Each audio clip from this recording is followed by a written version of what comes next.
Hi everyone, welcome to Gurukul. आज हम class 9 geography chapter 4 पढ़ने वाले हैं विच इज क्लाइमेट।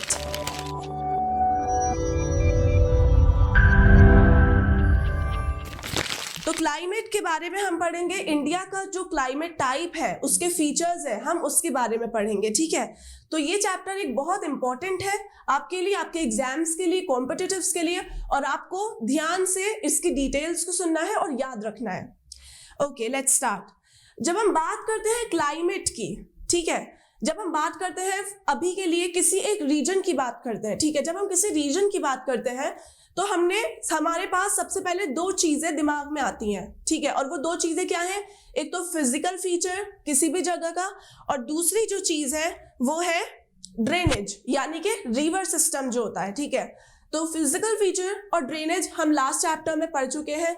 तीसरा जो एलिमेंट होता है जो किसी भी जगह को अलग बनाता है दूसरी जगहों से, वो होता है क्लाइमेट। फिजिकल फीचर और ड्रेनेज के अलावा जो तीसरा एलिमेंट होता है which makes a region unique is climate, right? So in this chapter, in this video, we'll be learning about this climate factor, climate element, और हम देखेंगे कि इंडिया की क्लाइमेट की क्या फीचर्स हैं और क्या क्या क्लाइमेट से रिलेटेड इंपॉर्टेंट कॉन्सेप्ट्स हैं। Okay, so let's start now. जब हम बात करते हैं क्लाइमेट की, ठीक है, आपने सुना होगा कि क्लाइमेट और वेदर, ये दो टर्मिनोलॉजीज आपने सुनी होंगी, ठीक है। अब इनमें क्या डिफरेंस है? इनमें एक छोटा सा डिफरेंस है, लेकिन बहुत इंपॉर्टेंट है आपको समझना। जब हम बात करते हैं क्लाइमेट की, तो it is sum total of weather conditions and variations over a large area for a long period of time, ठीक है। यानी कि क्लाइमेट जो होता है किसी भी एक बड़े एरिया का, ठीक है, उसके जो वेदर कंडीशन है उसके सम टोटल को कहते हैं। मतलब क्लाइमेट का कि ओवरऑल एक रीजन पर, एक जगह पर क्या मौसम है, किस तरह का वेदर है, ठीक है। और वो जो वेदर है उसको हम जनरलाइज फॉर्म में देखते हैं एक बड़े पीरियड पर और एक लंबे पीरियड ऑफ टाइम के लिए, usually 30 years or more. Okay, so ये याद रखना है कि climate is sum total of weather condition of a region and that too for a long period of time which is more than 30 years usually. Okay, अब हमने climate तो देख लिया, अब weather क्या होता है?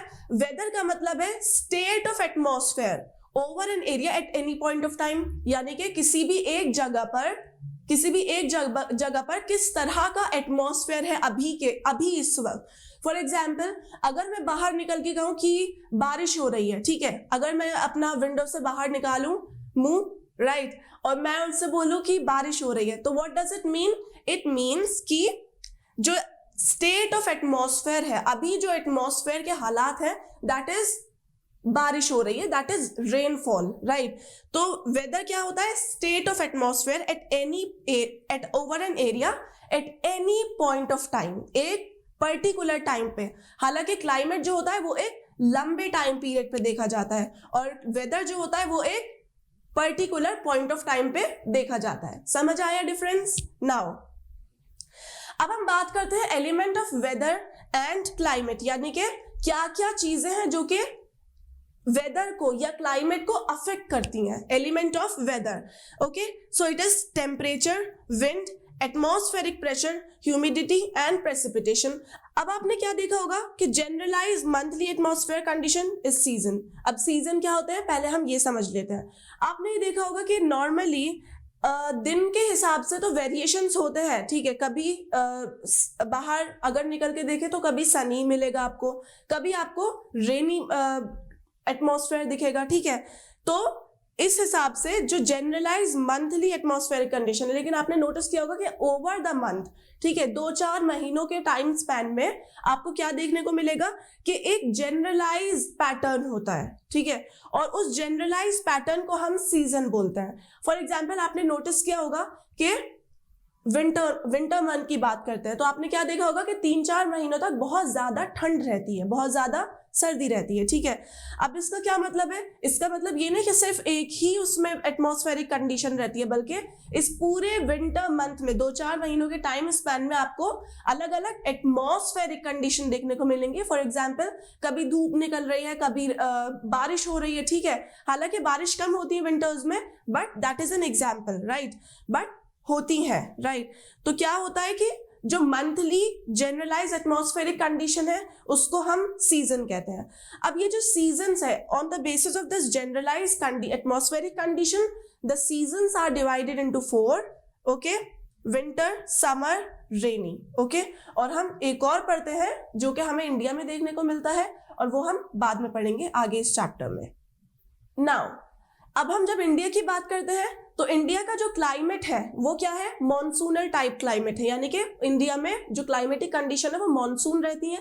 अब हम आगे देखेंगे कि इसका क्या मतलब है, लेकिन इससे पहले आपको जानना जरूरी है कि जो वर्ल्ड है वो अलग अलग क्लाइमेटिक डिविजन्स में डिवाइडेड है, अलग अलग क्लाइमेटिक डिविजन्स है, और इंडिया जो है वो कौन से डिवीजन में आता है, मॉनसून में। और मॉनसून टाइप ऑफ क्लाइमेट हमें साउथ एशिया में देखने को मिलता है। अब साउथ एशिया कौन सा पार्ट है, एक बार जल्दी से हम लोग देख लेते हैं मैप पर। साउथ एशिया आपको यहाँ पर देखने को मिलेगा कि यहाँ पर, यानी कि ये वाला पार्ट जो है वो एशिया है, और एशिया का साउथ है ये वाला, यानी कि इंडियन सब कॉन्टिनेंट वहां पर इंक्लूडेड है। अब हम आगे देखते हैं, जब हम बात करते हैं क्लाइमेटिक की, जब हम पूरे क्लाइमेट की बात करते हैं, मॉनसून की बात करते हैं, इंडिया में मॉनसून टाइप ऑफ क्लाइमेट है, तो इसमें आपको ये समझना है कि इस मॉनसूनल टाइप क्लाइमेट में भी रीजनल वेरिएशंस होते हैं, यानी कि पूरा जो इंडिया का सब कॉन्टिनेंट है यहाँ पर आपको रीजनल वेरिएशंस देखने को मिलेंगे, ठीक है। यानी कि मॉनसून टाइप तो है लेकिन रीजनल वेरिएशन देखने को मिलेंगे। अब इसके एग्जाम्पल देते हैं, जैसे हम 2 एग्जाम्पल लेते हैं, एक तो टेम्परेचर लेते हैं और एक प्रेसिपिटेशन लेते हैं। प्रेसिपिटेशन का क्या मतलब है, प्रेसिपिटेशन का मतलब है कि पानी का, मॉइस्चर का किसी भी फॉर्म में अर्थ पर आना, ओके, कहाँ से, ऊपर से, एटमॉस्फेयर से अर्थ पर आना, और इसको हम बोलते हैं प्रेसिपिटेशन। अब प्रेसिपिटेशन में रेनफॉल भी आता है, स्नोफॉल भी आता है, क्यों, क्योंकि है तो एक तरह से वो पानी की फॉर्म ना, तो इसीलिए प्रेसिपिटेशन मीन्स किसी भी फॉर्म में पानी का नीचे आना।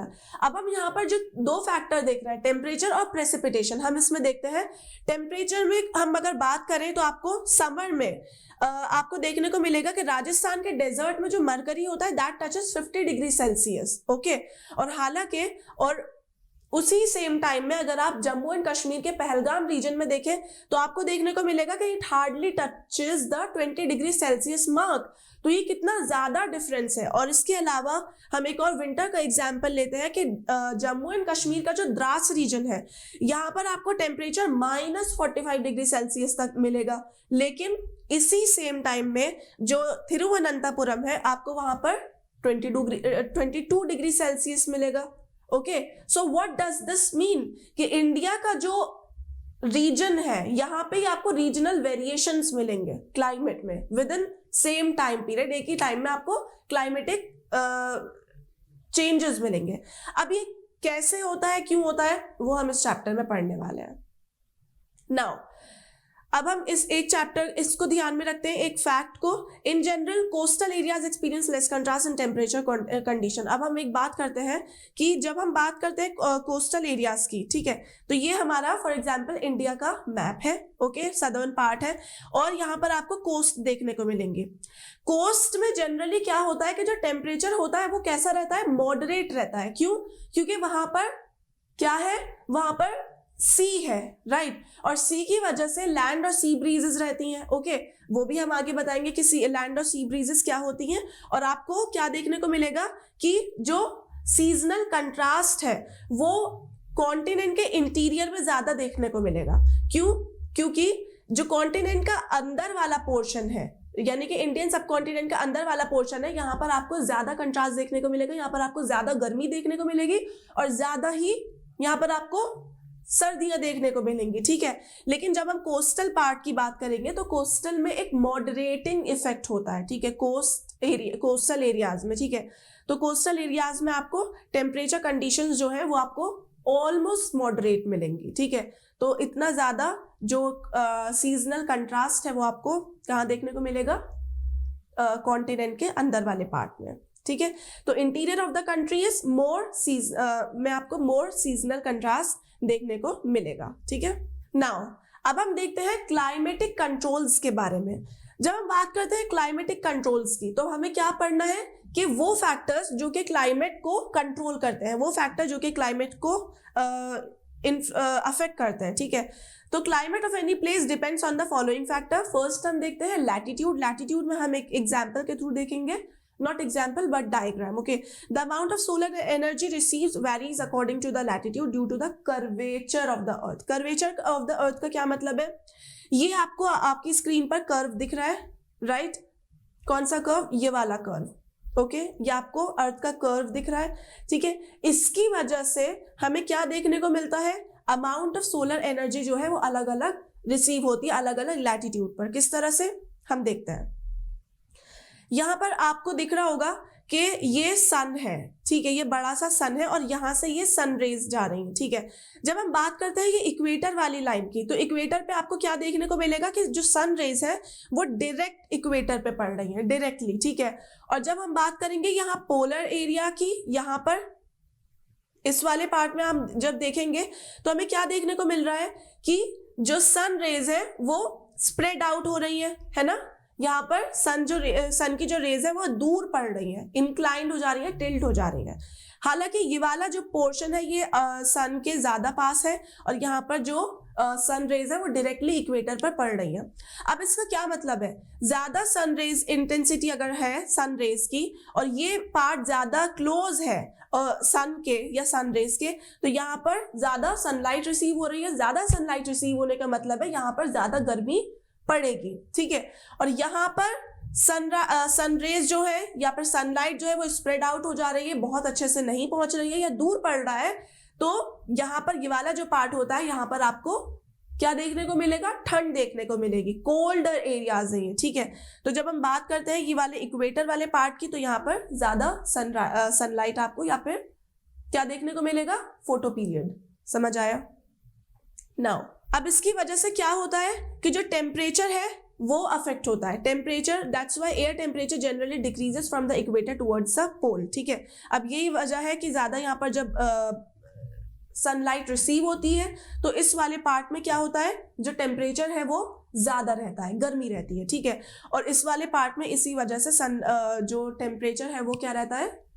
ठंडा रहता है, ठीक है। ये वाला जो पार्ट है ये ठंडा रहता है, यानी कि टेम्परेचर जो है वो लैटिट्यूड अफेक्ट कर रहे हैं। ये लैटिट्यूड से तो हुए ना, 0 डिग्री लैटिट्यूड जिसको इक्वेटर बोलते हैं, देन 30 डिग्री नॉर्थ जिसको tropic of cancer, then tropic of capricorn, then polar areas, ये वाला पोलर एरिया, ठीक है। तो ये लैटिट्यूड हुए। तो अर्थ का जो कर्वेचर है वो क्या अफेक्ट करता है?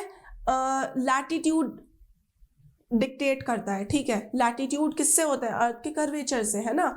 और लैटिट्यूड से क्या होता है कि जो सोलर एनर्जी रिसीव्ड है it varies according to the latitude, and latitude are according to the curvature of the earth, ठीक है। समझ आ रहा है? And that is why air temperature generally decreases from the equator towards the pole. अब हम देखते हैं दूसरा फैक्टर विच इज ऑल्टीट्यूड। अब ऑल्टीट्यूड में क्या आता है? The atmosphere becomes less dense and temperature decreases when we go to the higher altitude, ठीक है। अब इस लाइन का क्या मतलब है? इस लाइन का मतलब है कि जब हम हिली एरियाज पर जाएंगे, हिली एरियाज पर जब जाएंगे तो आपको ऊपर वाले एरियाज में क्या देखने को मिलेगा? आपको जो एयर है या फिर एटमॉस्फेयर है वो आपको लेस डेंस मिलेगी, ठीक है। और जो टेम्परेचर है वो डिक्रीज होता हुआ दिखेगा, ठीक है। अब इसको हम समझते हैं एग्जाम्पल के साथ। जब हम समर एरियाज में समर टाइम में या फिर गर्मियों में हम देखेंगे कि जो हिली एरियाज हैं, हिल्स है, वहां पर क्या होता है? वहां पर आपको कूलर क्लाइमेट देखने को मिलेगा, कूलर एटमॉस्फेयर देखने को मिलेगा। अब इस कूलर एटमॉस्फेयर में क्या होता है कि जब हम हाई ऑल्टीट्यूड में जाते हैं तो क्या होता है? वहां पर जो एयर होता है, एटमॉस्फेयर होता है, वो क्या होता है? लेस डेंस होता है, ठीक है। तो लेस डेंस से क्या होता है कि जो टेम्परेचर होता है वो डिक्रीज हो जाता है। समझ आया ये relation between this density and temperature, ठीक है। And that is the reason hills are cooler during the summers, okay. Now अब हम अपना थर्ड फैक्टर देखते हैं which is pressure and the wind system. अब देखो यहाँ पर आपको दो चीजों को समझने की जरूरत है, एक तो प्रेशर बेल्ट और एक विंड सिस्टम। प्रेशर बेल्ट में हम अर्थ की डिफरेंट प्रेशर बेल्ट्स को पढ़ेंगे, यानी कि एक इक्वेटोरियल प्रेशर और दो सब ट्रॉपिकल हाई प्रेशर बेल्ट्स, यानी कि ये वाली, और फिर सब पोलर लो प्रेशर बेल्ट। आपको एक तो ये समझने की जरूरत है जो कि अभी एक्सप्लेन किया जाएगा इस वीडियो में, और फिर विंड सिस्टम, यानी कि विंड सिस्टम में आपको ये याद रखना है कि पूरे अर्थ पर विंड्स चल रही हैं, यानी कि उनको प्लैनेटरी विंड्स बोलते हैं, उनको सरफेस विंड्स भी बोलते हैं। और ये जो प्लैनेटरी विंड्स हैं ये ऑल द ईयर राउंड, ये पूरे साल चल रही हैं, ठीक है, पूरे साल चलती रहती हैं, ठीक है। और ये जो विंड्स हैं ये जब पूरे साल चलती हैं तो ये अपने साथ क्या लाती हैं, मॉइस्चर लेके जाती हैं और अलग अलग जगहों पे बारिशें करती हैं, ठीक है। रेन फॉल इन्हीं विंड्स की वजह से कई जगहों पर होती है। Okay, so we are going to explain. सबसे पहले हम प्रेशर बेल्ट्स की बात करते हैं। जब हम प्रेशर बेल्ट की बात करते हैं तो आपको ये चीज़ ध्यान से सुननी है कि ये अर्थ है हमारी, और फॉर एग्जांपल यहाँ पर हमारा क्या है, सन है, ठीक है। अब आपको हमने ऊपर वाले डायग्राम में हमने क्या देखा था कि जो सन की रेज होती हैं वो कहाँ पर, यहाँ पर डायरेक्टली पड़ती हैं, यानी कि इक्वेटोरियल पार्ट पर। अब जब इक्वेटोरियल पार्ट पर सन की रेज पड़ती हैं, वो भी डायरेक्टली पड़ती हैं, तो यहाँ पर क्या बन जाता है, यहाँ पर बहुत ज़्यादा गर्मी हो जाती है, यहाँ का टेम्परेचर बहुत ज़्यादा हो जाता है। क्यों? Because of the direct sun rays, ठीक है। अब क्या होता है, यहाँ पर बहुत ज्यादा गर्मी की वजह से यहाँ पर लो प्रेशर बन जाता है। And you have to remember कि low pressure is associated with ज्यादा हायर टेम्परेचर, और जो हायर प्रेशर है it is associated with lower temperature, ठीक है। तो आपको क्या है, इक्वेटोरियल पार्ट में आपको क्या देखने को मिलेगा, लो प्रेशर देखने को मिलेगा, और जब आप पोलर एरियाज में जाओगे तो आपको हाई प्रेशर देखने को मिलेगा, ठीक है। तो अब हम बात करते हैं सबसे पहले यहाँ पर इक्वेटोरियल लो प्रेशर बेल्ट की, यानी कि जो यहाँ पर हमारी फर्स्ट प्रेशर बेल्ट है, इसकी जब हम बात करेंगे तो यहाँ पर टेम्परेचर क्या है, बहुत ज़्यादा हाई है, और हाई टेम्परेचर पे आपको लो प्रेशर देखने को मिलेगा। अब इस लो प्रेशर में क्या होता है, यहाँ पर जो हमारी एयर है, ठीक है, उस हीट अप होने की वजह से क्या होती है, एयर जो है वो राइज होती है, ठीक है। अब राइज होने की वजह से यहाँ पर भी राइज होती है और यहाँ पर भी आपको एयर राइज होती हुई मिलेगी, ठीक है।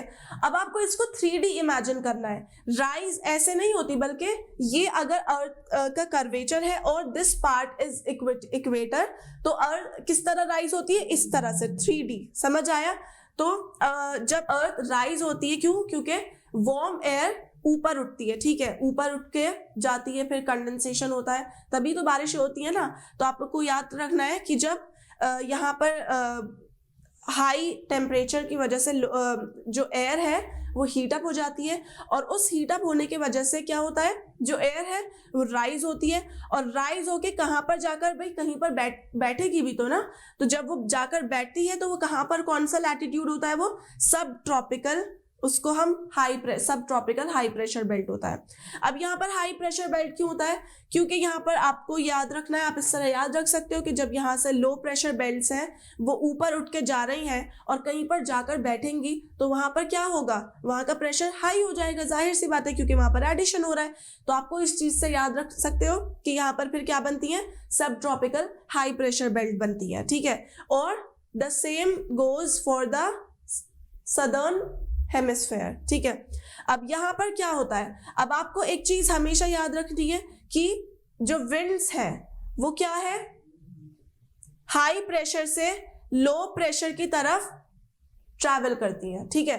तो फॉर एग्जाम्पल अगर यहाँ पर हाई प्रेशर है, इस बेल्ट पर हाई प्रेशर है और यहाँ पर लो प्रेशर है, तो विंड्स कहाँ ट्रैवल करेंगी, यहाँ पर, ठीक है। तो विंड्स कहाँ पर ट्रैवल करेंगी, इस तरह, इस डायरेक्शन में करेंगे। क्योंकि यहाँ पर बन जाता है वैक्यूम, ठीक है। यहाँ पर लो प्रेशर है, यानी कि यहाँ पर वैक्यूम है, और इस वैक्यूम को कवर करने के लिए, इस वैक्यूम को ऑक्यूपाई करने के लिए जो हाई प्रेशर पर विंड्स है वहां से ट्रैवल करती है, कहाँ पर, लो प्रेशर वाले एरिया की तरफ, समझ आया।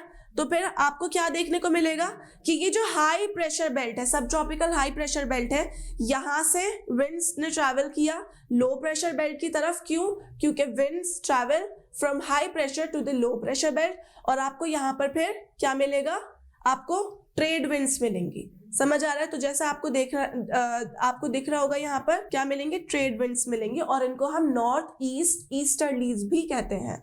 अब नॉर्थ ईस्ट क्यों, because they are traveling in the eastern direction and यहाँ पर नॉर्थ क्यों, क्योंकि ये नदर्न हेमिस्फीयर में है। सिमिलरली इनको साउथ ईस्ट ईस्टर्लीज भी कहते हैं, why, because they are travelling in the eastern direction, and south क्यों, क्योंकि ये सदर्न हेमिस्फीयर में, ठीक है। तो आपको समझ आ गया साउथ ईस्टर्लीज और नॉर्थ ईस्ट ईस्टर्लीज। अब आपको नॉर्थ ईस्ट ईस्टर्लीज जो होता है वो आपको कहाँ पर उनको ट्रेड विंड्स भी कहा जाता है, ठीक है।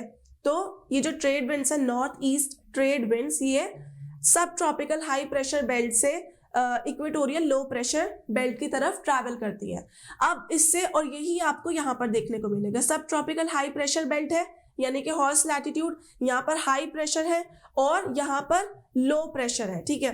तो आपको क्या देखने को मिलेगा कि जो हाई प्रेशर वाली, हाई टू लो ट्रैवल कर रही हैं, तो आपको यहाँ पर इस डायरेक्शन में देखने को मिलेंगे। And now since they are travelling in the western direction, तो वी कॉल इट वेस्टर्लीज। समझ आया? We call it westerlies. Okay, now these are westerlies and these winds are, trade winds are easterlies. Okay, और आपको याद रखना है, और ये बहुत easy भी है याद रखना, easterlies and westerlies। ये नाम क्यों है? Because they travel in the eastern direction, so they are called easterlies, and they are in the northern hemisphere, so they are called northeast easterlies। और when they travel in the western direction, they are called westerlies, and because they are in the southern hemisphere, we call it southeast easterlies। ठीक है, या फिर हम इनको trade winds भी कहते हैं। समझ आ रहा है ना?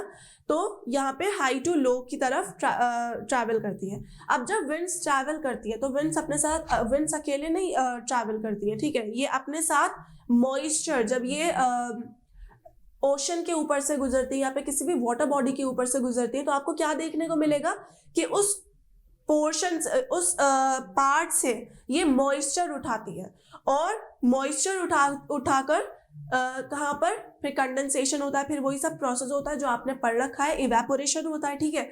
इवेपोरेशन से फिर जब वो ट्रेड विंड्स गुजरती है, वो अपने साथ वो मॉइस्चर जो होता है वो उड़ा कर ले जाती है, और फिर इससे बारिश होती है, रेनफॉल होती है, ठीक है। अब जब बारिश होती है तो टेम्परेचर क्या होता है? कम होता है, ठीक है। तो समझ में आया कि प्रेशर विंड जो होती है, pressure and wind system of any area depends on the latitude and altitude of the place. तो आपको समझ में आ गया ना कि जो लैटिट्यूड्स होते हैं, यहाँ पर क्या होता है? प्रेशर बेल्ट्स फॉर्म होती हैं, और ये जो प्रेशर बेल्ट्स फॉर्म होती हैं, ये फॉर्म होती हैं because of the unequal heating from the sun, ठीक है। और ये ऑल्टीट्यूड, लैटिट्यूड की वजह से होता है। क्यों? यहाँ पर इस 0 डिग्री लैटिट्यूड पे आपको सबसे ज़्यादा हीट मिलेगी, और सबसे ज़्यादा हीट की वजह से आपको यहाँ पर क्या मिलेगा? लो प्रेशर मिलेगा। फिर आपको यहाँ पर हाई प्रेशर मिलेगा बिकॉज जो यहाँ पर से विंड्स हैं वो राइज हो रही हैं, ठीक है। नॉट विंड बल्कि एयर जो कि हीट अप हो चुकी है, वो राइज हो रही है, और फिर वो जाकर कहाँ पर बैठ जाती है? इस वाले लैटिट्यूड पर। इस वाले लैटिट्यूड पर बैठने की वजह से जब यहाँ पर सब आ जाती है तो यहाँ पर हाई प्रेशर बन जाता है। हाई प्रेशर की वजह से फिर high to low winds travel करती है। तो हाई टू लो यानी कि फिर वो इस पार्ट में ट्रैवल करती है, यानी कि सब ट्रॉपिकल इस वाली बेल्ट से इधर की तरफ, हाई टू लो। समझ आ रहा है? तो जब ये अपने साथ ट्रैवल करती है तो ये अपने साथ मॉइस्चर उठाती है, मॉइस्चर उठाती है तो फिर इससे बारिश होती है, बारिश होती है तो फिर टेम्परेचर कंट्रोल होता है, ठीक है। तो क्या होता है? It influences the temperature and rainfall pattern. समझ आया? नाउ अब हम अगला फैक्टर देखते हैं, that is distance from the sea, ठीक है। The sea exerts a moderating influence on the climate. अब जो सी होता है, it exerts a moderating climate. इसका क्या मतलब है कि जो कोस्टल एरियाज हैं वहां पर इतनी ज्यादा आपको एक्सट्रीम कंडीशंस यानी कि एक्सट्रीम क्लाइमेटिक कंडीशन नहीं मिलेंगे, आपको बहुत ज्यादा एक्सट्रीम सर्दी या फिर एक्सट्रीम गर्मी नहीं मिलेगी। क्यों? क्योंकि यहाँ पर सी है and it exerts a moderating climate. तो यहाँ पर जो ब्रीजेस होती हैं उनकी वजह से जो क्लाइमेट है वो बैलेंस होता रहता है, ठीक है। तो इस वजह से ये वाला जो एरिया होता है यानी कि कोस्टल पार्ट होता है, यहाँ पर आपको बहुत ज्यादा गर्मी या बहुत ज्यादा सर्दी देखने को नहीं मिलेगी। समझ आ रहा है? तो एक बार पढ़ लेते हैं definition. As the distance from the sea increases, its moderating influence decreases. समझ आ रहा है? तो हम जैसे जैसे कॉन्टिनेंट के अंदर जाएंगे हमें क्या देखने को मिलेगा? हमें एक्सट्रीमिटी या फिर जो सीजनल कंट्रास्ट है वो ज्यादा देखने को मिलेगा, ठीक है। ठीक है, तो क्या है? मॉडरेटिंग इन्फ्लुएंस जो होता है सी का, सी मॉडरेट करता है, बैलेंस करता है टेम्परेचर को, ठीक है। क्यों? Because of the breezes.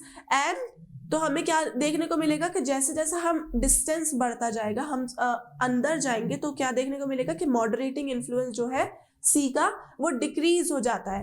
And people experience extreme weather condition, और अंदर people experience extreme weather contrast, climatic contrast, seasonal contrast, okay. And this condition is known as continentality, which means very hot during summers and very cold during winters. तो और ये कॉन्टिनेंटैलिटी वाला जो factor है या फिर फिनोमेना है, ये आपको कहाँ पर देखने को मिलेगा? इंटीरियर पार्ट में। समझ आ रहा है? तो जैसे हम नदर्न प्लेन्स की बात करते हैं या फिर सेंट्रल इंडिया के सेंट्रल पार्ट की बात करते हैं, तो आपको वहां पर क्या देखने को मिलेगा कि जो समर्स है या फिर विंटर्स है, ये बहुत ज्यादा एक्सट्रीम होते हैं। For example let's talk about Delhi as a region. यहाँ का क्लाइमेट क्या है? हार्श है, जो भी होता है बहुत हार्श होता है, ठीक है। विंटर है या फिर समर है, दे आर वेरी हार्श। तो क्यों है? क्योंकि ये जो दिल्ली है, यहाँ पर डिस्टेंस इंक्रीज हो गया सी से, और डिस्टेंस के इंक्रीज होने की वजह से जो मॉडरेटिंग इन्फ्लुएंस है वो डिक्रीज हो गया। समझ आ रहा है? तो ये जो डिस्टेंस फ्रॉम द सी है, it also affects the climate, okay. Next factor देखते हैं, ओशन करेंट्स। अब ओशन करेंट्स क्या होते हैं?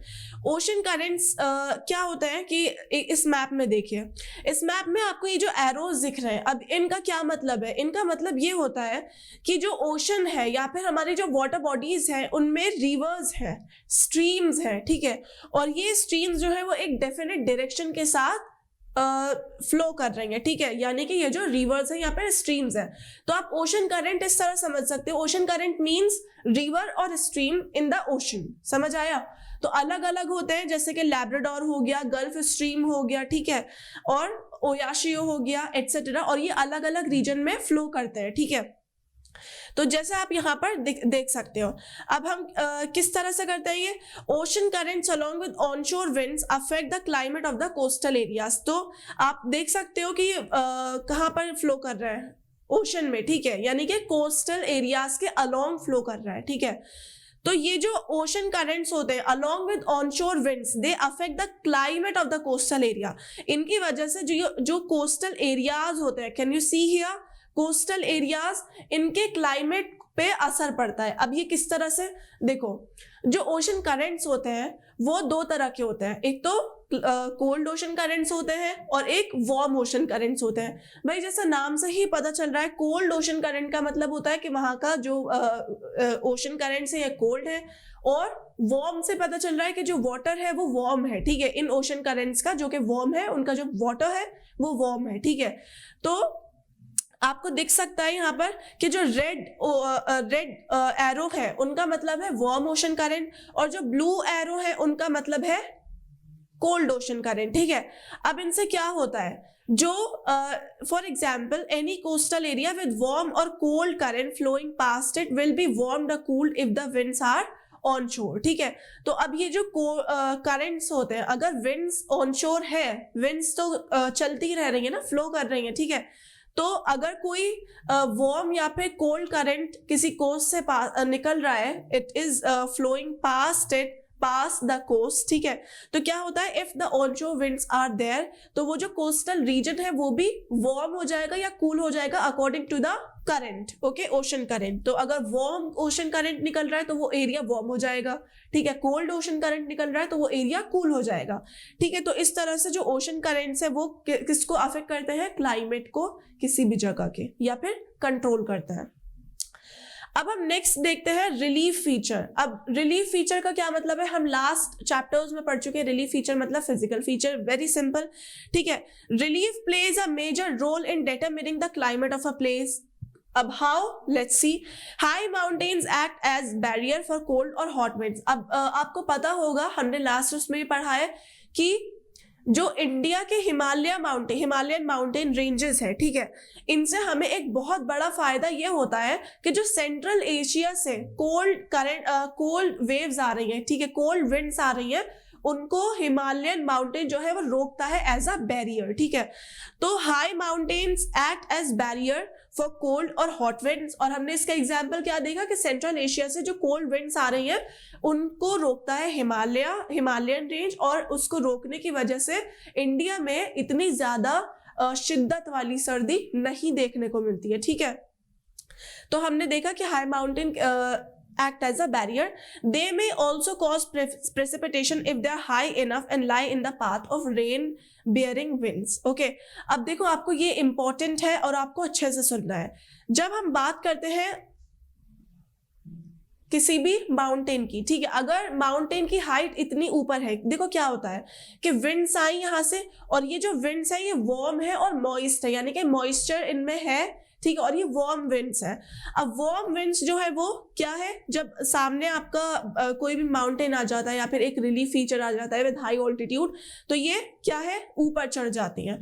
अब जब ये ऊपर चढ़ जाती हैं तो भाई इनके साथ मॉइस्चर है तो ये थक जाती हैं। अब इस थकने से क्या होता है, ऊपर यहाँ पर जब आपको कोल्ड या फिर कूल टेम्परेचर मिलेगा तो क्या होगा, कंडेंसेशन होगा। जब कंडेंसेशन होगा तो क्या होगी, बारिश होगी, ठीक है। तो ये वाली जो साइड होती है, जो ये वाली जो साइड है, इसको हम कहते हैं विंडवार्ड साइड। यानी विंडवार्ड साइड मतलब कि वो साइड माउंटेन की जो कि एक्सपोज है इनकमिंग विंड से, और वो इनकमिंग विंड्स क्या है, वो मॉइस्चर कैरी कर रही है और वो वार्म विंड्स है, ठीक है। तो ये वार्म विंड्स ऊपर चढ़ती हैं, ठीक है जी, ये माउंटेन है फॉर एग्जांपल, ये विंड्स जो है ये ऊपर चढ़ती हैं, ठीक है, जो वार्म और मॉइस्ट है। ऊपर चढ़ने के बाद जब इनको कोल्ड टेम्परेचर मिलता है तो क्या होता है, कंडेंसेशन होता है। कंडेंसेशन होता है तो बारिश होती है, ठीक है। अब सारी बारिश तो हो गई, मॉइस्चर सारा यहाँ पर प्रेसिपिटेट हो गया, नीचे चला गया बारिश में, ठीक है। अब ये वाली जो विंड्स है ये नीचे उतरती हैं। अब क्योंकि मॉइस्चर यहीं पर रह गया इस वाली साइड, तो ये क्या हो जाती है, ड्राई हो जाती है।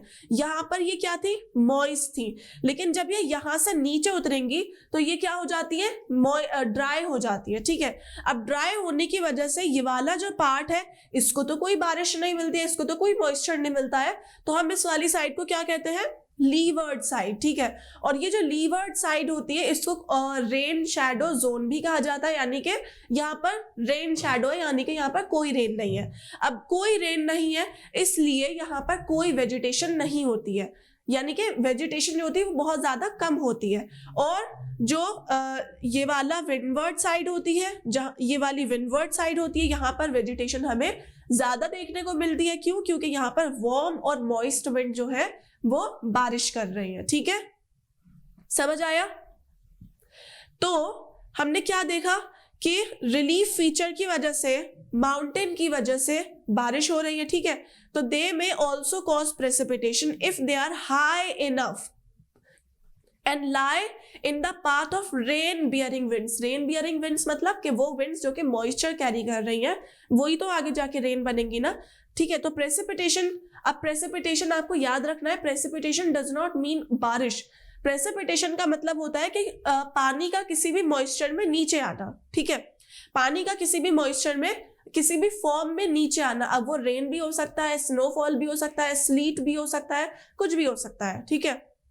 तो प्रेसिपिटेशन जो है उसका मतलब है कि पानी का किसी भी फॉर्म में नीचे आना। फॉर एग्जाम्पल हम देखें कि पानी को हमने उबालने रखा, ठीक है, यानी कि एक हमने कोई भी वेसल लिया और फिर उसमें हमने पानी को रख दिया, ठीक है। अब हमने उसको नीचे बर्नर जला दिया है, और अब क्या हो रहा है, जो पानी है वो जब बॉईल होगा तो क्या होगा, जब पानी गर्म होगा तो वो क्या होगा, गैसियस स्टेट में ऊपर उठेगा, और ऊपर उठने की वजह से, ठीक है, ये हमारा बर्नर है, यहाँ पे पानी है, ये गैसियस स्टेट में ऊपर उठेगा, ठीक है। और ऊपर उठने का क्या मतलब है कि जो वार्म एयर है यहाँ पर वो ऊपर उठ रही है, समझ आ रहा है ना, वार्म एयर ऊपर उठ रही है।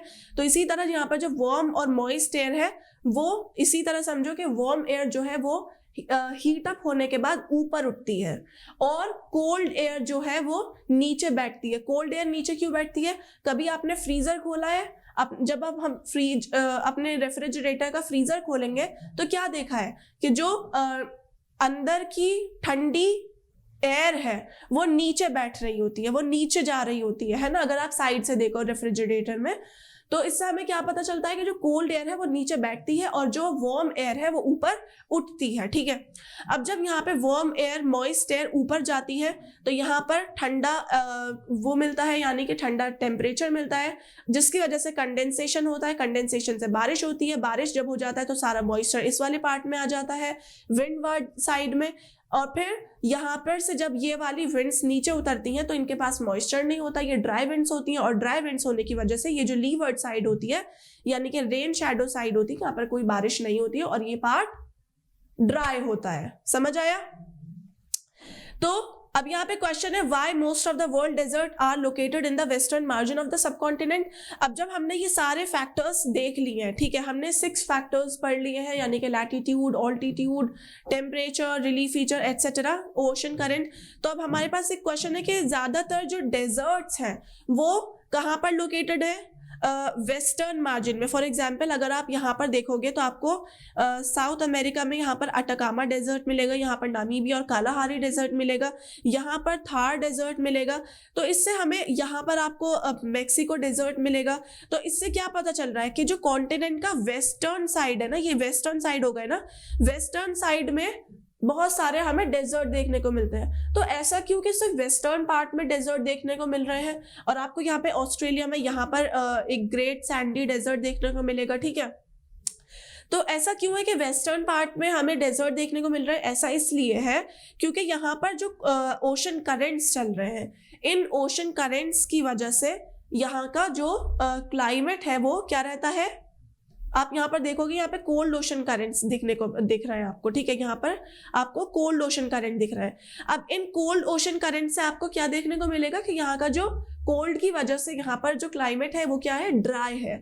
और इस ड्राई क्लाइमेट की वजह से हमारे जो डेजर्ट्स हैं वो क्या है?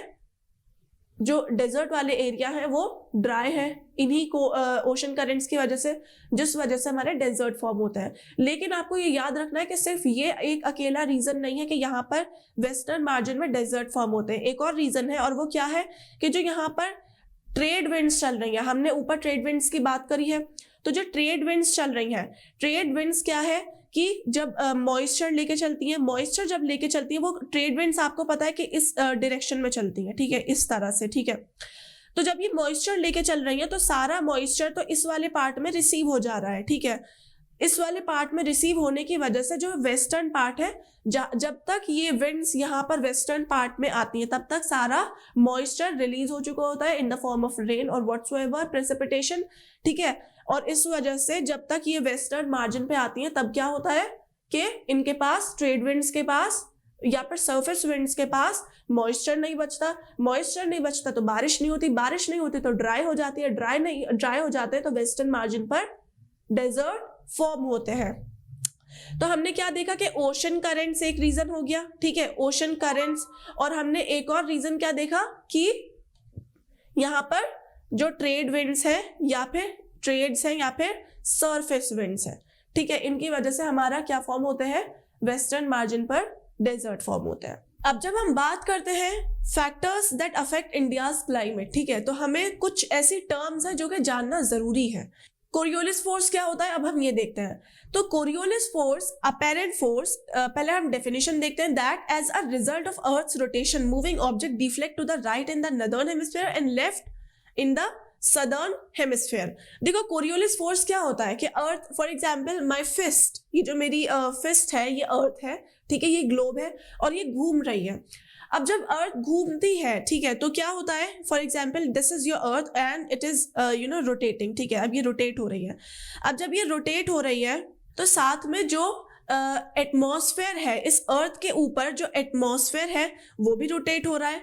लेकिन क्या होता है कि जो अर्थ है वो, उसकी जो वेलोसिटी है, वो जिस स्पीड से घूम रही है, ठीक है, वो ज्यादा है और जो एटमॉस्फेयर है वो कम है। एटमॉस्फेयर के घूमने की या फिर रोटेट होने की या फिर अर्थ के साथ साथ घूमने की जो स्पीड है, वेलोसिटी है, वो कम है, ठीक है, कंपैरेटिवली टू द अर्थ की स्पीड, ठीक है। तो उससे क्या होता है कि जो मूविंग ऑब्जेक्ट होती है वो क्या होता है, नदर्न हेमिस्फेयर में राइट की तरफ डिफ्लेक्ट हो जाती है। राइट की तरफ डिफ्लेक्ट मतलब कि ये नदर्न हेमिस्फेयर है तो ये इस पोर्शन में इस साइड डिफ्लेक्ट हो जाती है, ठीक है। तो नॉर्थ में जो फोर्स है, कोरियोलिस फोर्स की वजह से क्या होता है कि जो नदर्न हेमिस्फेयर है, ये आपका नदर्न हेमिस्फेयर है, राइट, ये आपका ऊपर वाला नदर्न हेमिस्फेयर है। तो इस नदर्न हेमिस्फेयर में क्या होता है कि जो मूविंग ऑब्जेक्ट है वो राइट की तरफ डिफ्लेक्ट हो जाती हैं, मुड़ जाती हैं, और साउथ में क्या होता है, वो लेफ्ट की तरफ मुड़ जाती है। चलो अब आप कहोगे कि ये तो दोनों ही लेफ्ट साइड हुआ, तो ये आपके हिसाब से लेफ्ट साइड हुआ ना। अगर कोई फॉर एग्जांपल मैं यहाँ खड़ी हूँ, ठीक है, यहाँ पर खड़ी हूँ, और इसके हिसाब से आप राइट साइड देखो तो राइट साइड कौन सी हुई, ये वाली राइट साइड हुई, और ये लेफ्ट हुई। अब मैं यहाँ पर खड़ी हूँ इस तरफ, इक्वेटर की तरफ फेस करके, इधर की तरफ फेस करके, तो मेरे हिसाब से राइट साइड कौन सी हुई, ये वाली हुई, ठीक है, सदर्न में, और लेफ्ट साइड कौन सी हुई, ये वाली हुई। समझ आ रहा है। और मैं अगर यहाँ पर खड़ी हूँ इस तरफ फेस करके, इस तरफ फेस करके, तो मेरे हिसाब से राइट साइड ये वाली हुई, और लेफ्ट साइड जो हुई वो कौन सी हुई, ये वाली हुई, ठीक है, नदर्न हेमिस्फेयर में। तो हमें वही कहा जा रहा है कि जो मूविंग ऑब्जेक्ट होती हैं वो क्या होता है, वो लेफ्ट की राइट की तरफ डिफ्लेक्ट हो जाती है, ठीक है। कहा, एक बार और देखते हैं, deflect to the right in the northern hemisphere and to the left in the southern hemisphere. तो सदर्न हेमिस्फेयर में इस तरफ डिफ्लेक्ट होता है और नदर्न हेमिस्फेयर में इस तरफ डिफ्लेक्ट हो जाता है, ठीक है, यानी कि राइट की तरफ और यहाँ पे सदर्न में लेफ्ट की तरफ। समझ आ रहा है। तो इससे क्या होता है, ऑल्सो नोन एज फेरेल्स लॉ। तो फेरेल्स लॉ भी कहा जाता है इसको। फेरेल्स लॉ का मतलब होता है a law stating that Coriolis force, ये लॉ ही स्टेट करता है कि जो कोरियोलिस फोर्स है उसकी वजह से जो नदर्न हेमिस्फेयर है उसमें मूविंग ऑब्जेक्ट राइट की तरफ डिफ्लेक्ट हो जाती है, और जो सदर्न हेमिस्फेयर है उसमें लेफ्ट की तरफ डिफ्लेक्ट हो जाती है। और ये क्यों होता है, क्योंकि अर्थ की जो स्पीड है रोटेट होने की, फॉर एग्जांपल ये जो मेरी मुट्ठी है, ये अर्थ है, इसकी जो स्पीड है रोटेट होने की ये ज्यादा है, और जो एटमॉस्फेयर है वो कम है उसकी स्पीड, ठीक है। तो ये घूम रही है, एटमॉस्फेयर वहीं का वहीं रह जाता है, ठीक है। तो हमें ऐसा लगता है कि जो मूविंग ऑब्जेक्ट है वो नदर्न हेमिस्फेयर में वो कहाँ पे डिफ्लेक्ट हो रही है, राइट साइड में, और सदर्न में लेफ्ट साइड में। समझ आया। तो ये होती है हमारी कोरियोलिस फोर्स। अब दूसरा टर्म देखते हैं हम, जेट स्ट्रीम्स क्या होती हैं। जेट स्ट्रीम जो है वो narrow belt of high altitude westerly winds in the troposphere. Jet stream में हमने क्या बताया था कि जब ये फॉर एग्जांपल आपका अर्थ का सरफेस है, ठीक है, और ये आपका क्या है, इक्वेटर है ना। अब इक्वेटर में हमने क्या बताया था, यहाँ पर लो प्रेशर बेल्ट होती है, ठीक है, यहाँ पर लो प्रेशर बेल्ट होती है ना। अब यहाँ से क्या होता है कि लो प्रेशर की वजह से यहाँ पर हीट वार्म, यहाँ पर जो एयर है वो वार्म अप हो जाती है, हीटेड अप हो जाती है। अब इस हीटेड होने की वजह से, वार्म होने की वजह से ये एयर जो है ये राइज करती है, और राइज करके फिर ये क्या हो जाती है, डाइवर्ज हो जाती है ना। दो ऐसे राइज करती है, ठीक है, और फिर ये ऐसे डाइवर्ज हो जाती है। अब डाइवर्ज जब हो जाती है तो इसको जहां पर जगह मिलती है वहां पर ये जाकर बैठ जाती है। तो इसको जगह कहां पर मिलती है, कौन से पार्ट में, हॉर्स लैटिट्यूड में, ठीक है। अब ये यहाँ पर जाकर बैठ गई, और यहाँ पर जब यहाँ पर बैठ गई, भाई जब इसको यहाँ पर जगह खाली मिली, ठीक है, यहाँ पर इस पार्ट में, ठीक है। अब इसको जब यहाँ पर जगह खाली मिली, जो डाइवर्जिंग एयर है, तो ये यहाँ पर आकर क्या हो गई, सेटल डाउन हो गई। अब जब यहाँ पर आकर सब बैठ गई तो फिर क्या बनेगा, यहाँ पर हाई प्रेशर बन जाएगा, है ना। क्यों बन जाएगा, क्योंकि यहाँ से एयर आकर यहाँ पर बैठ गई, ठीक है, तो हाई प्रेशर बन गया, यहाँ पे डेंसिटी हाई हो गई, ठीक है। इस तरह याद रखना है। तो क्या होता है, इस तरह हमारी हाई प्रेशर बेल्ट बनती है। लेकिन हमें जो याद रखने वाली चीज है वो ये है कि क्या सारी की सारी जो एयर यहाँ से डाइवर्ज हो रही है, क्या वो सारी बैठ जाती है यहाँ पर आकर, नो, कुछ पार्ट एयर का यहाँ पर बैठ जाता है, और कुछ पार्ट जो है वो क्या करता है, घूमने लगता है, बहुत ज्यादा तेज स्पीड के साथ रोटेट करने लगता है। समझ आया। और इसी तरह हमारी बनती है जेट स्ट्रीम्स। समझ आ रहा है।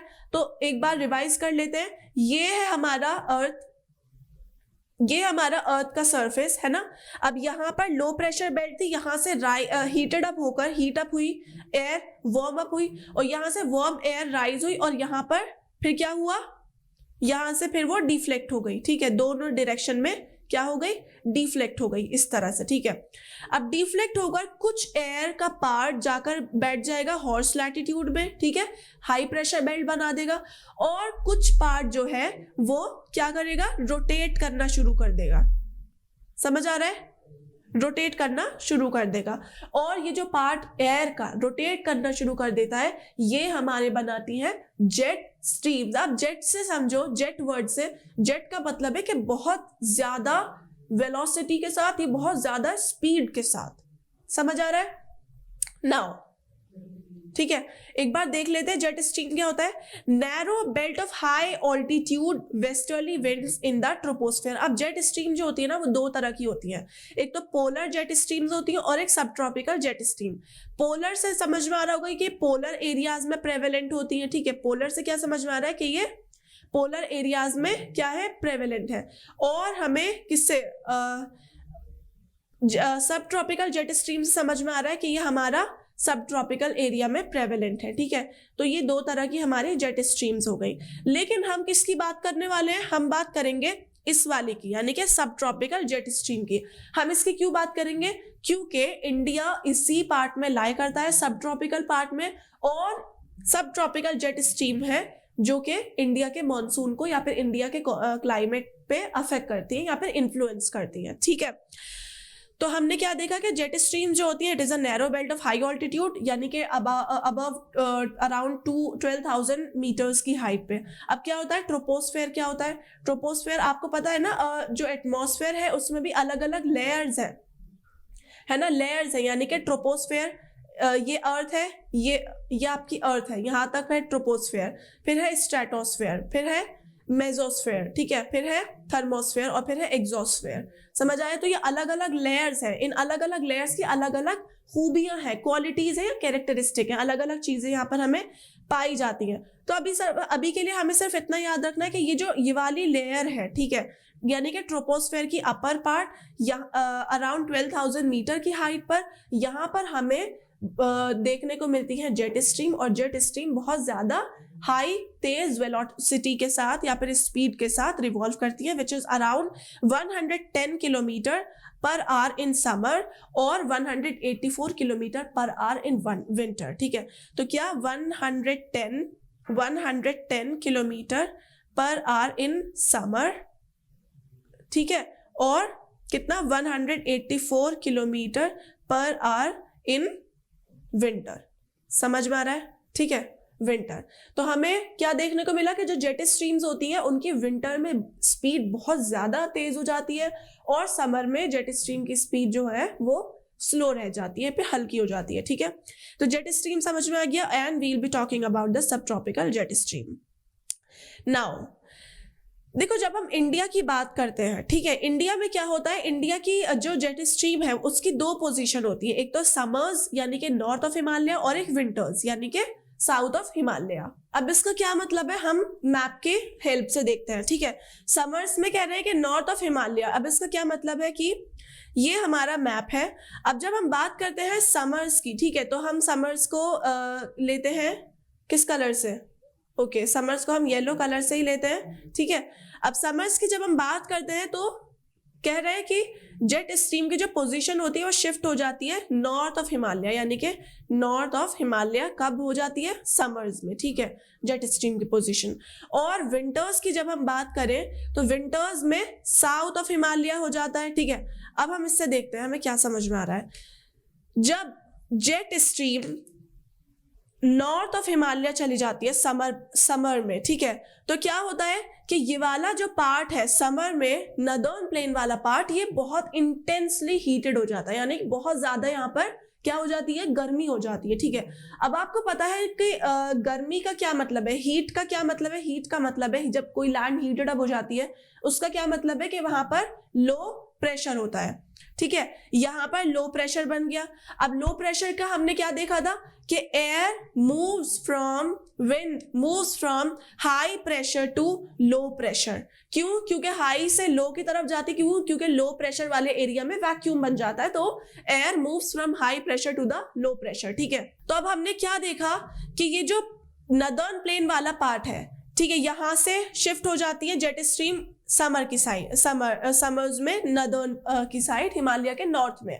अब इससे हमें ये फायदा होता है कि क्योंकि ये इतनी ज्यादा हाई स्पीड के साथ होती है कि ये उड़ा कर ले जाती हैं, उड़ा कर ले जा सकती हैं विंड्स को, तो क्या होता है कि यहाँ से जो विंड्स होती हैं, ठीक है, वो आती हैं, क्यों? क्योंकि यहाँ पर लो प्रेशर है, ठीक है, तो हाई इंडियन ओशन में हाई प्रेशर बन रहा होता है, हाई प्रेशर से लो प्रेशर की तरफ आती हैं ये वाली विंड्स, और इनके आने की वजह से क्या होता है, इंडिया में मॉनसून्स आते हैं। ठीक है, अभी हम आगे जाकर पढ़ेंगे कि मॉनसून किस तरह से आते हैं और हम इसी फिनोमेना को इलेबोरेट करके पढ़ेंगे, लेकिन यहाँ पर समझने वाली बात ये है अभी के लिए कि हमारी ये जो जेट स्ट्रीम्स हैं ये ऊपर शिफ्ट हो जाती हैं, यानी कि नॉर्थ में शिफ्ट हो जाती हैं, और जब ये नॉर्थ में शिफ्ट हो जाती हैं तो अब इस शिफ्ट होने की वजह से क्या होता है कि जो एयर है यहाँ से, ठीक है, वो आ पाती है इंडिया में इस वाले पार्ट में, और जब इस वाले पार्ट में आती है तो हमारे मॉनसून्स आते हैं। समझ आ रहा है? Of course, there are other reasons as well, but it is one of the reason, and this is how